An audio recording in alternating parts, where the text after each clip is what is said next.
introductory session, we learned about definition, about what is risk, the definition given by some of the leading organizations and some of the leading personalities. And we also briefly covered what are the type of risk and how the risk has to be described, the description of risk.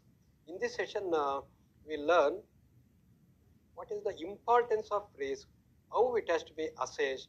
If you do not assess, what is the severity, what is the magnitude of the risk, you will not be able to uh, implement any risk mitigating measures. I've used the word mitigating. Mitigating is nothing but to reduce the risk. Let's go ahead and see uh, what is the what do you mean by risk assessment, and what are the drivers of the risk, what contributing factors make that risk happens. Now there is so much of change in the business environment. uh, just look at the highlighted keywords: complex environment that is changing at an ever accelerating paces. Very by the time you close your eye and open, some change has taken place, particularly in technology, digital technology. That underlines much of the change of late. Business models are transferred by new waves of automation. You would have seen robotics, and you would have heard about cloud computing and artificial intelligence. Producers and consumers are also making faster decisions because there is a change in the taste, there is a change in their lifestyles. The new technology has brought change in lifestyles also. But on the other day, I was observing, you can even change the color of your clothes. That is the technological advancement. Then social media, I need not use the names, and how much impact it has on the consumers and on the producers, and all this trending news, new type of trends, and a lot of new digital companies are they're disrupting the traditional market leaders and business model. They're disrupting. They're disrupting in a positive way, not negative way. It is not a disturbance, it is disrupting. And the dangers of digital markets are also there in this sense. There are cyber attacks, there are breaches of data, data is stolen. So all these things have brought along with that lot of risk. And if you do not know to assess and analyze, measure, you will not be able to manage the risk. That is why it's very important to understand what are the drivers of risk and how it has to be assessed. And what would be an impact on this risk need not necessarily be explained actually. There will be a lot of stress on profitability, particularly when it comes to banker. I am being a banker, I can talk a lot what's happening in the banking industry. Banking industry is struggling to clean their balance sheet because they have what is known as non-performing assets, also known as toxic assets, running into trillions of dollars, trillions, not about millions. One digit and 12 zeros later, can you imagine? So they have a lot of non-performing. What is non-performing asset? Because those borrowers to the companies to whom I had given the loan, their profitability is affected, and they are not able to repay the loan. So the first and foremost negative impact of this risk is stress on profitability. Consumers and regulators, they are also making a lot of new demands, and they want a better business conduct. And you are seeing what is happening in the geopolitical uncertainties, the political uncertainties, reports and precedents charged for corruptions and frauds in even in reports also, and a lot of you know instability in the political system, and even this corporate regulations. Though there are a lot of regulations like corporate governance and CSR, corporate social responsibility, there are loopholes, and there are a lot of vulnerabilities are happening, a lot of occurrences which perhaps we thought will never occur, they are materializing. So these are the impacts on corporate. Then I was mentioning, you must know to assess. What is assessment of risk? Read this definition. Risk assessment is structured method. It is not unstructured. Structured method, systematic process. What for?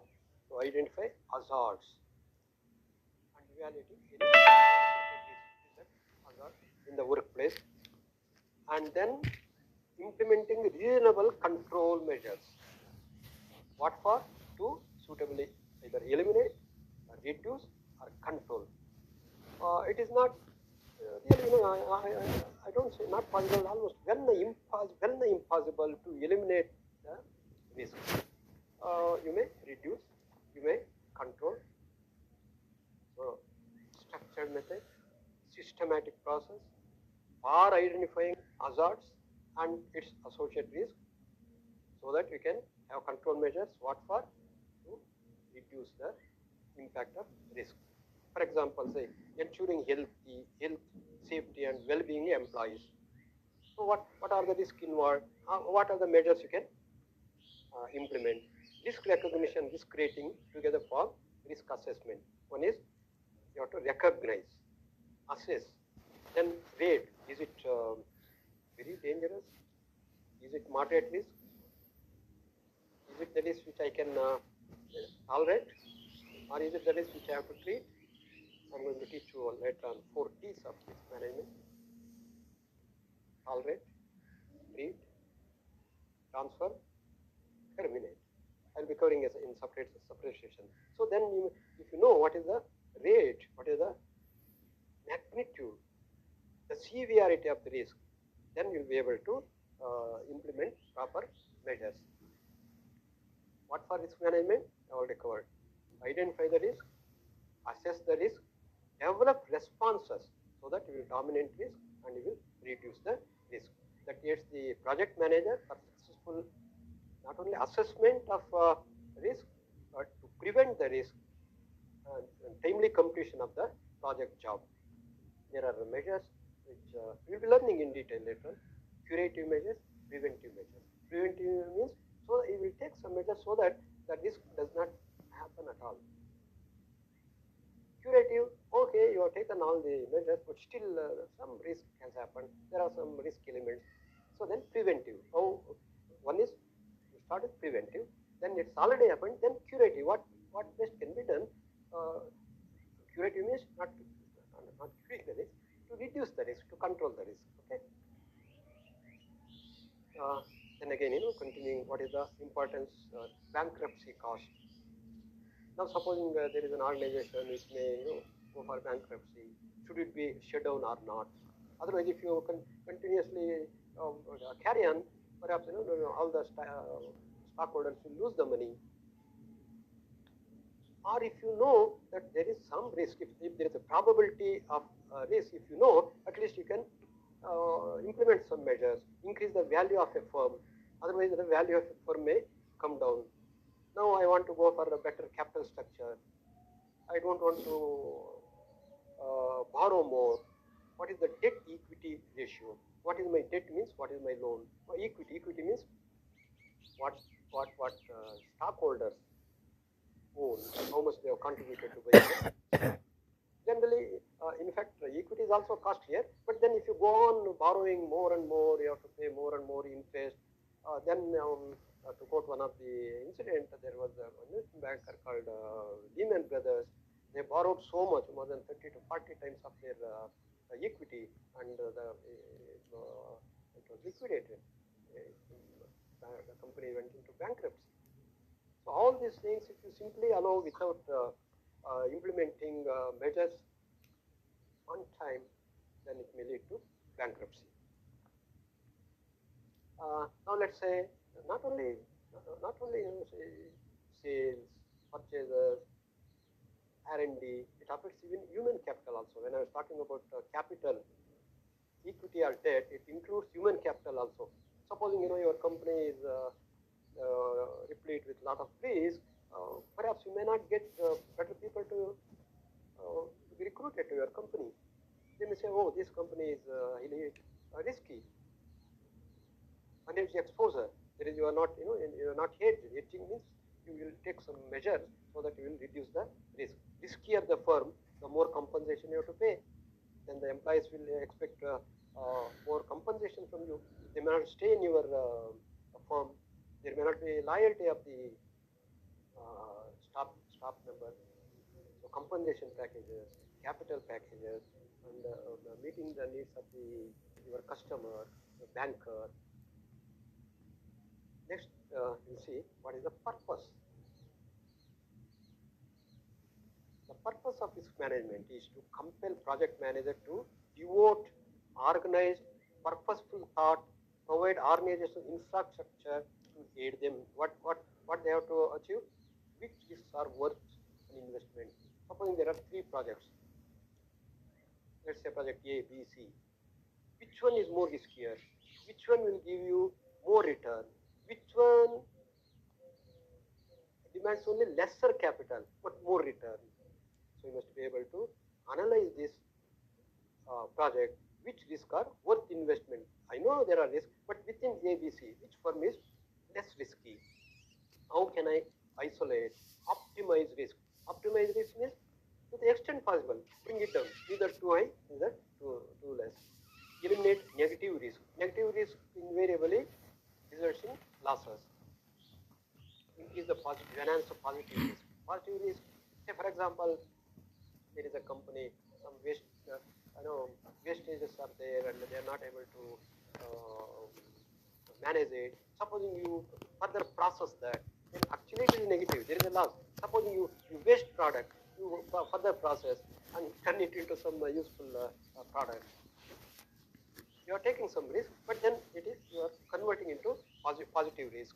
Now there are I'm sorry, 3-4 options are there. Which is the better option? What are the better alternatives?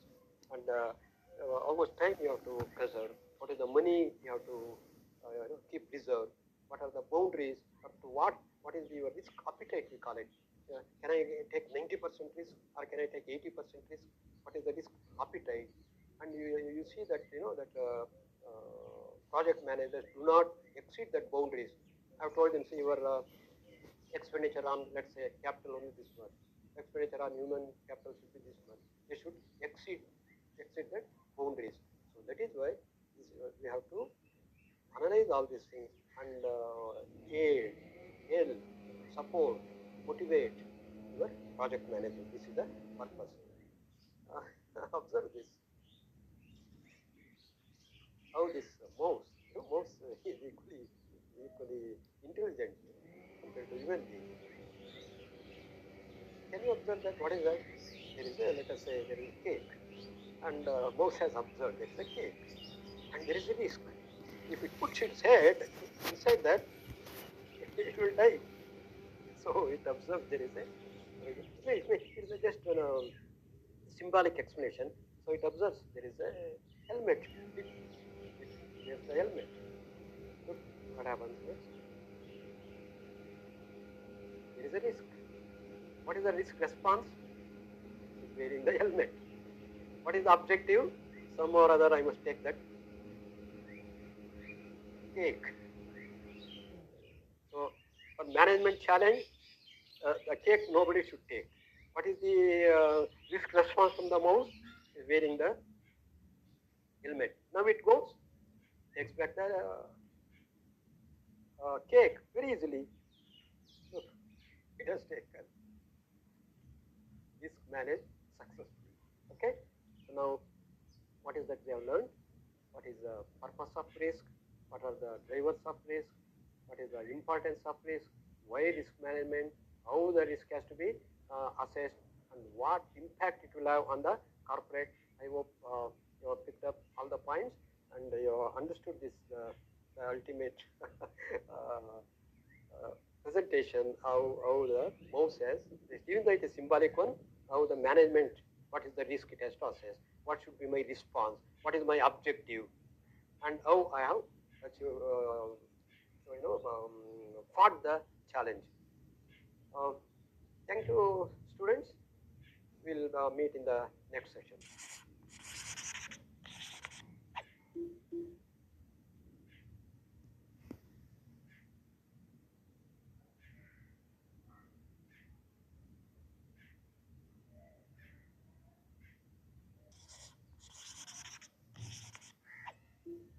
Welcome back, students. In our earlier session, we have seen why the risk has to be assessed. What is the reason? Only if you assess the risk, then you will be in a better position to understand its severity, and then you will be able to measure that, and you will be able to implement necessary measure. Though not to eliminate the entire risk, I told you it's not possible. At least to reduce the risk, and we have seen. I've also mentioned briefly four T's. Can we tolerate it, or is there a need to treat that risk, or can we transfer the risk, or if all these three measures are not possible, should we altogether stop the project? How the project managers have to be helped. That's the reason why risk has to be assessed. Then how do you assess? What are the approaches that we will be learning in this lesson? There is one small diagram here. Please uh, concentrate uh, on all the parts. The central part talks about risk management process. This is risk management process. For that, there should be risk architecture. What is a risk architecture? It defines roles. Who has to take care of this risk? Who is responsible for the risk? And who has to communicate to whom? Say from let's say vice president to senior vice president, senior vice president to board of directors, or CEO, CFO. Risk reporting structure, that is known as architecture. Then what are the strategies? To what extent I can take the risk? What is my appetite? What are the attitudes of the employees? We call it risk philosophy, risk culture. All these things are defined in risk strategy. Then comes what is the protocol? How we have to go about it? Guidelines, documentations are there. That includes what are the rules, what are the procedures, and what are the methodologies to be used. What type of tools? At this juncture, you may not understand. Like there are hedging tools in foreign exchange. We go for a forward contract. We go for derivatives. I was mentioning about Warren Buffett talking about derivatives in my earlier session. What are the techniques to be used, and how all those things have to be controlled. This is components of risk management framework, risk management process. There is a upside risk, there is a downside risk. This example I've already given. For example, a manufacturing company that produces waste byproduct. There are waste, actually it's waste byproduct, and they don't know how to dispose, and there is a problem. Supposing the board of directors decide and they find out it can be further processed, selling that unwanted byproduct to somebody, or you yourself identifying a means or adding value to that waste product and making it usable by somebody. This is upside risk.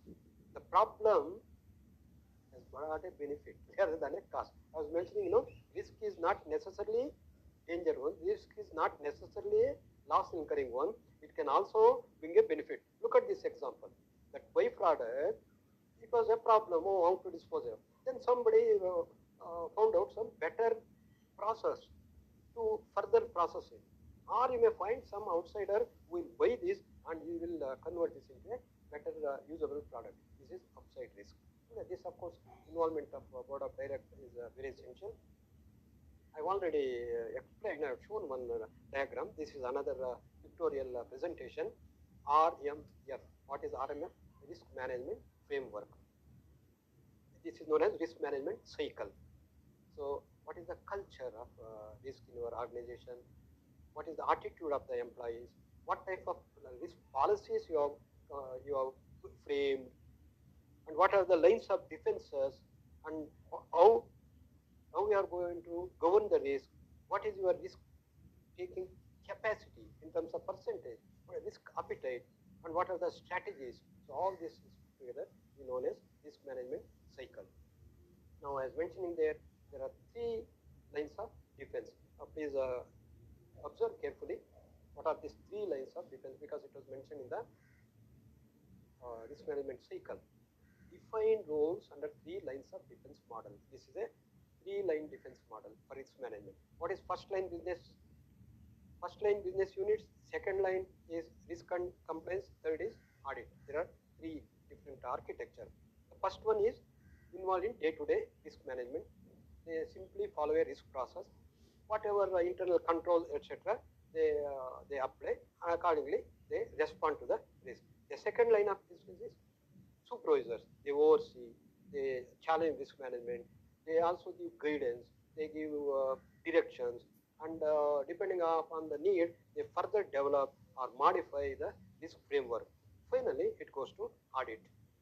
They review defense number 1, defense number 2 lines, and then provide independent perspective and challenge the process, and they give guidelines. They'll point out whatever the loops, whatever the gaps, so that can be bridged.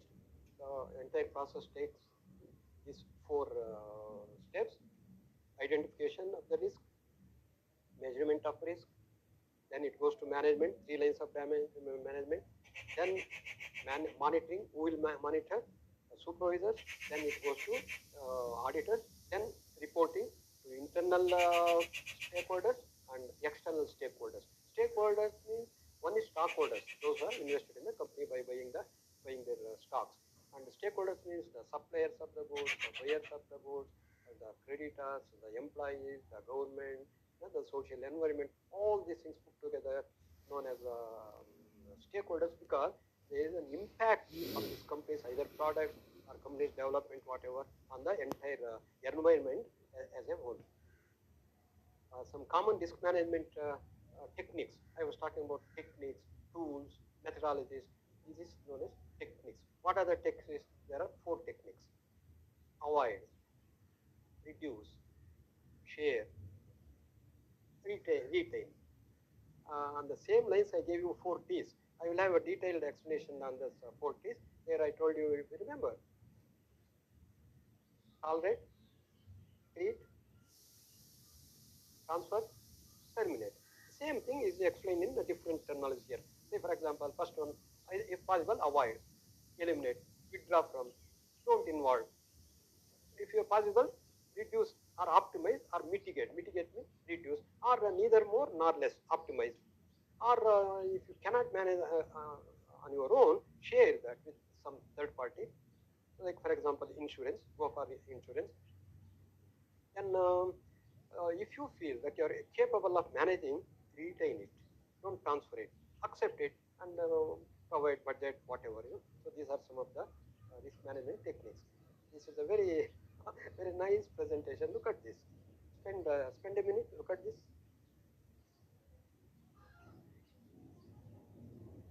What is that chimpanzee or gorilla is doing? It's a risk.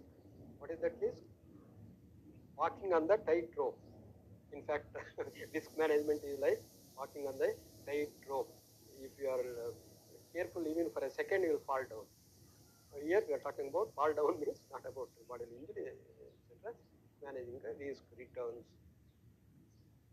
So now the first slide talks about accept, tolerate. Okay, it's just trying to walk on the rope.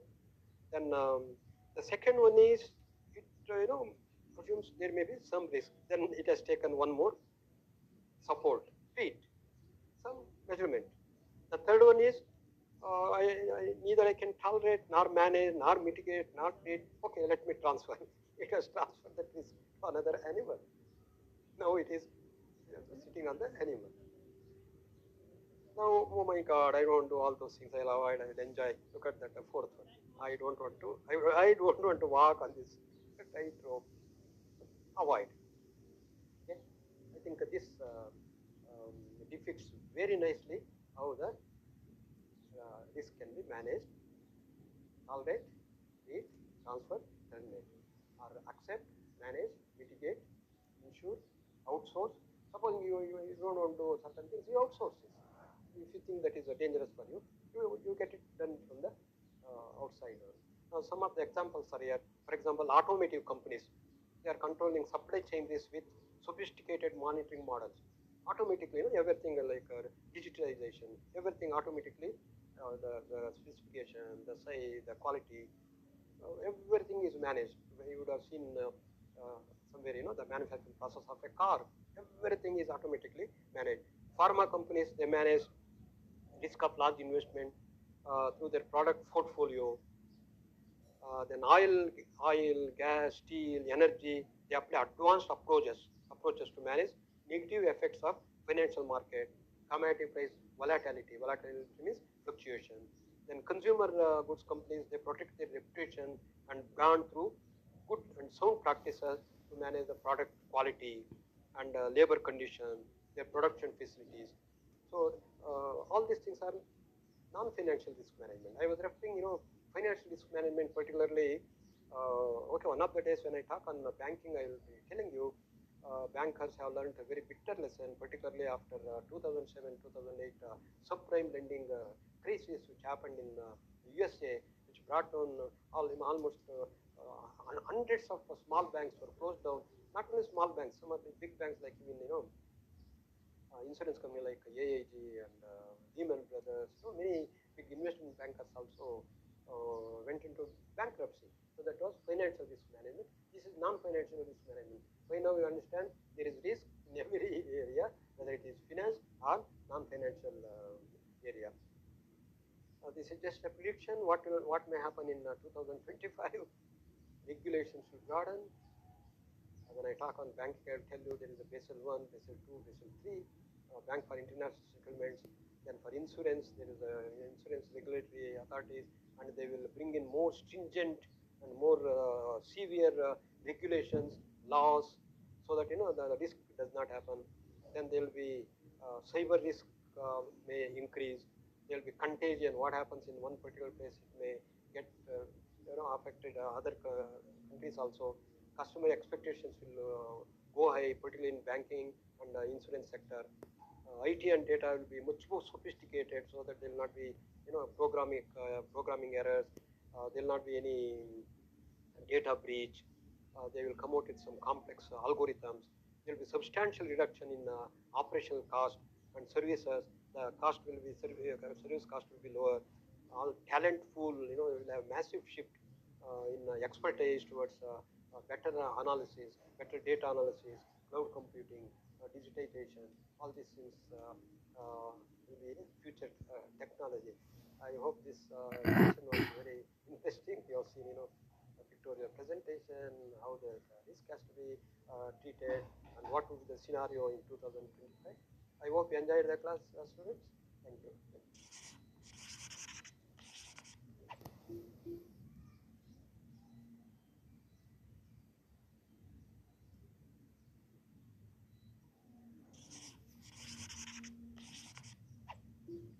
Well, students, in this session, we will try to learn what are the various classifications under which the various risks are classified. What are the typology of risk? In the beginning, I was mentioning about risk is an unexpected event, uncertainty. But if we go further into details, as far as investment is concerned, the risk in this particular sense is volatility of returns. Let us say you are invested in a company and your expected return was, let us say, 12%. And unfortunately, because of some external factors, the company could not perform well, and the return which they gave is, let us say, 7%. There's such a big fluctuation. What you expected was, let's say, 12%. What they give was, let us say, only 7%. So there is a volatility. And what has caused this volatility? There are different types of factors. As we go ahead, we learn all those things. One is a systemic risk, another one is unsystemic risk. And what are the external and internal factors? One is the macroeconomic factors, like like GDP, our foreign exchange reserves, the interest rate, the inflation rate. All these things, cause the returns which we expect either to go up or to come down drastically, depending on whether the economy as a whole is doing well or not. So this is known as volatility of returns leading to unexpected losses. As I told you, your expected return was 12 and whereas you got only 7. Quite possible sometimes, your capital may be eroded. Even whatever the original investment you invested, even that amount you may not get because of this external or internal risk factor. Internal risk factors, it may be related to specific to that sector, specific to that company. Okay, that is internal, which can be managed. Whereas the systemic risk, it is in the system as a whole. Like for example, it may be legal system, it may be a foreign exchange system, it may be interest rate system, which Reserve Bank of India announces. It is very difficult to manage that risk which is in the system as a whole. Whereas the risk specific to particular sector, let us say it is transport sector, let us say it is pharma sector. So to specific risk which is specific to that particular sector can be, I don't say can be altogether eliminated risk, but it can be managed better. Now, there are different type of classification done here. These are the major risks. As I told you, there are not many ways, but these are the major risks. The first major risk is market risk. The second one is credit risk. The third one is liquidity risk. Then comes operational risk. Fifth one, legal and regulatory risk. Then business risk, strategic risk, reputation risk. Now you have heard about all these risks, you will not have understood anything. So what we will do now, we will have a brief discussion of each one of these, which I will give you some examples also. Let's start with market risk. What do you mean by market risk? It is a risk that changes in financial market, prices and rates that will reduce the value of a security or a portfolio. Portfolio is nothing but the group of various securities. What do you mean by securities? Here we are talking about financial securities like bond, debenture, stock, all these things put together. It is known as portfolio. Sometimes the portfolio average return. We work out average for all the different securities. What is the average return? So sometimes in the portfolio return itself may get affected, and individual securities will get affected. Now we have seen, for example, telecommunication. Most of the companies are incurring losses, whereas pharma is doing good. Maybe bank is doing good. So it all depends on how much the value of that particular asset has come down. That is known as market. Market is as the very name indicates, what is the rate in the market, whether the rate is going up or coming down. Next comes price risk. It is more or less market risk only. What is the price of that security or the asset? Now, when we talk about security, we generally refer to financial securities. As just now I told you, it may be stock, and it may be bond, it may be debenture, but it also includes commodity. Commodity, in fact, the means for commodity risk also, we manage those risks through derivatives. In commodities also use derivatives, wherein we use some tools like forward contracts and swaps and future contracts. Okay. There are 4 major types of market risk. What are they? Why? I already explained why this market risk happens. One, the interest rates either go up or come down. Volatility, the fluctuation. Then foreign exchange risk. I was mentioning in one of my sessions, in foreign exchange, the rate changes, believe me, my dear, every 15 seconds. By the time you place an order, the rate is changed. So that is so much volatile. We call it volatility. Then comes commodity price risk. You have seen in the last 1 week that the auto price has gone from 50 to 70 rupees. The rice, for 1 kg, which was quoted 50 rupees, now it is 80 rupees. So commodity price rates also fluctuate. Now, as you heard, as the public are mentioning, because of the price rise in the fuel, it has contagious impact on the prices of other commodities also. Okay, so the price risk, market risk, there are certain contributing factors like interest rate, equity price, foreign exchange, and commodity price risk. Then if the interest rates go borrowing cost will be more. Investors who have kept the money may get more money, but then the proprietors who have to borrow money either from the bank or from the market, if the interest rates go up, it will affect their net profit. It will affect their income. So this is another interest rate risk which you can't help it because that is a systemic risk. You can't do that. It is in the market. Finally, equity price risk, as I told you, say for example, Bajaj Finance, or let us take Microsoft. Let's say it was quoted $50 last year. This year it may be 80. I don't know. I'm not actually quoting the rate. Just for example, I told you. So equities, there is a lot of fluctuation, lot of volatility in its prices. I've already covered foreign exchange risk. This is the most volatile market in the world. Thirdly, particularly for a banker, very, very crucial risk is credit risk, because we give loans to others and we expect they will return the money in time. Supposing the borrower who has taken the money, sometimes willfully they may default. When I use the word default, they don't repay the money, principal and interest, according to the terms and conditions. But sometimes it may be beyond their control because of some external factors, as mentioned in macro and microeconomic factors, they would have incurred losses. And in credit risk, one is transaction risk, another one is portfolio concentration. What do you mean by portfolio concentration? Let's say I've given all the loan only to telecommunications sector. Telecommunications sector is not doing well. Or I have given all the loan only to infrastructure. That is concentrated in a particular sector. That is another risk. That is why what we do, we diversify our loans to different sectors.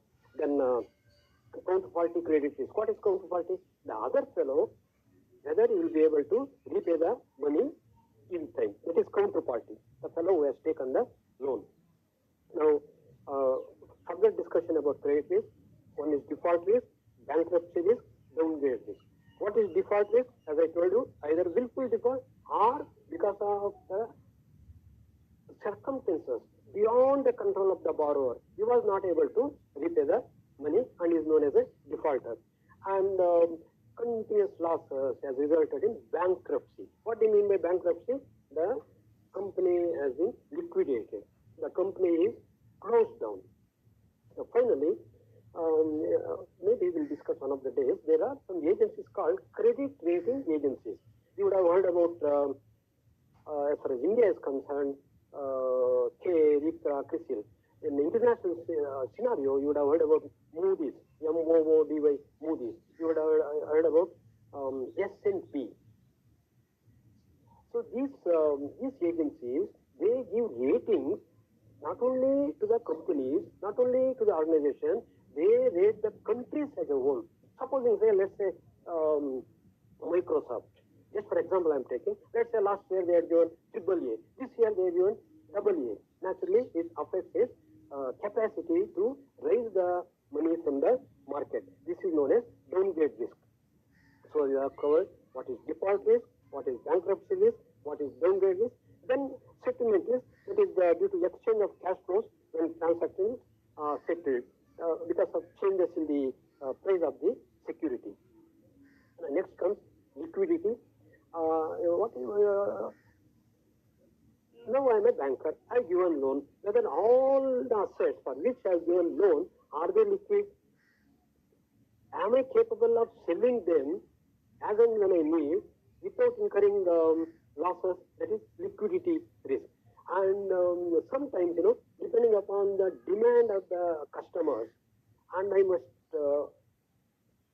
keep so much of reserve so that when the people want to withdraw money, I should not say I don't have money. That is known as liquidity. So I should be able to raise the money in case there is a demand, particularly during the festival season, there may be a lot of withdrawals. So I have to foresee when there will be demand for liquidity, and accordingly I have to plan and keep my assets liquid. In this, there is short term, there is medium term, there is long term. Short term maybe just for in the next 1 month, how much money I have to keep ready so that when the customer wants to withdraw, they want, it should be available. It is next comes medium, it may be 2 months or it may be 1 year. Long term means in the next 2 years, what will be the demand from my customers for withdrawal of money? Withdrawal of money means you have sanctioned a loan. They want to withdraw that up to the maximum limit of the credit, they want to withdraw. So you should be capable of raising the money, that is known as funding risk. Finally, why this have happened? One is technology shift, second one is brand erosion, then cutthroat competition, then customer priority. So all along, let's say I'm loyal to one particular brand. Now because they are offering a better quality and at a cheaper cost, I may change my loyalty. So customer priority shift. They are shifting the priority, and the market stagnation. Sometimes the market is stagnant. So taking all these things into account, we should be able to understand what are the various classification of risk, how it has to be classified, how it has to be identified, and to each type of risk, what is the tool to be used so that the risk involved there can be mitigated and reduced. Well, I hope, though there was lot many risks discussed in one session, I hope most of them at least you have understood. Don't worry, we will continue with further explanations and some classification. Bye.